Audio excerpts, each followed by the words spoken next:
Very good evening all of you. Welcome you all on our YouTube channel The Learning with Fun. I am Dr. Manju ताक्षक. इस video में हम देखेंगे structure of nitrogen molecule. तो हमें nitrogen के बारे में क्या पता है कि नाइट्रोजन जब मॉलिक्यूल के फॉर्म में होता है तो इसमें दो नाइट्रोजन एटम होते हैं.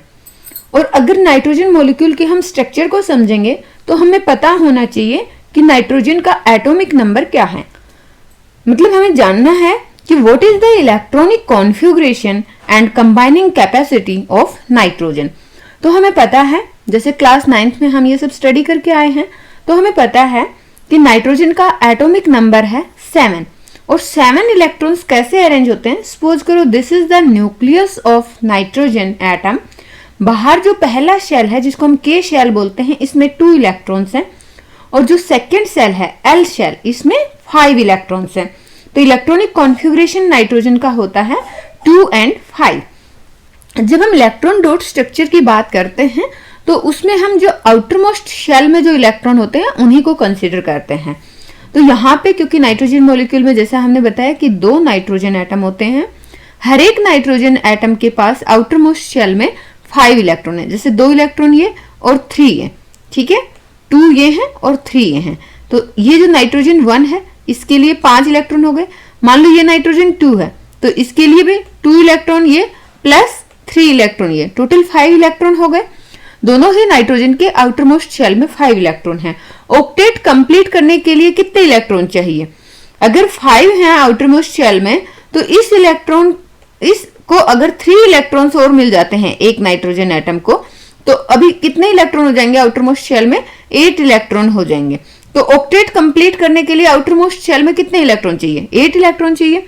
तो अगर ये नाइट्रोजन, सपोज करो हम इसको नाइट्रोजन 1 लेबल कर रहे हैं और इसको नाइट्रोजन 2, तो जो नाइट्रोजन 1 है अगर इसको ये 3 इलेक्ट्रॉन मिल जाते हैं तो अब इसके आउटर मोस्ट शेल में कितने इलेक्ट्रॉन हो जाएंगे. 3 + 3 6 + 2 8. सिमिलरली क्योंकि ये जो सेकंड नाइट्रोजन है इसके पास ऑलरेडी 5 इलेक्ट्रॉन है इसके आउटर मोस्ट शेल में, लेकिन अगर इसको 3 इलेक्ट्रॉन और मिल जाते हैं तो फिर टोटल इलेक्ट्रॉन कितने हो जाएंगे. 3 + 3 6 + 2 8, टोटल 8 इलेक्ट्रॉन हो जाएंगे. तो कहने का मतलब क्या है, an atom of nitrogen has 5 electrons in its L shell, यानी कि हम कहें आउटर मोस्ट शेल में, and it requires 3 more electrons to complete its octet. अब ऑक्टेट को अटेन करने के लिए जो दोनों के दोनों नाइट्रोजन एटम हैं they will contribute 3 electron and giving rise to 3 shared pair of the electron. क्योंकि 3 इलेक्ट्रॉन कंट्रीब्यूट करने के बाद इसने अपने 3 इलेक्ट्रॉन शेयरिंग में कंट्रीब्यूट किए और ये वाला जो सेकंड नाइट्रोजन है ये भी अपने 3 इलेक्ट्रॉन शेयरिंग में कंट्रीब्यूट कर रहा है. तो जो शेयरिंग वाला हमने कॉन्सेप्ट बताया था कि दोनों ही नाइट्रोजन को अपने आउटर मोस्ट शेल में कितने इलेक्ट्रॉन फील होंगे. 8 इलेक्ट्रॉन फील होंगे. ये आप अच्छे से देखिए, ठीक है, 8 इलेक्ट्रॉन फील होंगे. और अब क्या है कि इनका दोनों का अपना ऑक्टेट कंप्लीट है. और यहां पे कितने, क्योंकि 3 पेयर्स ऑफ इलेक्ट्रॉन शेयर हैं तो बॉन्ड कितने बने नाइट्रोजन के बीच में, 1 2 and 3. तो टोटल जो 2 नाइट्रोजन एटम्स हैं उनके बीच में 3 कोवलेंट बॉन्ड बनेंगे. So here we can say कि they constitute a triple bond between the 2 nitrogen atoms.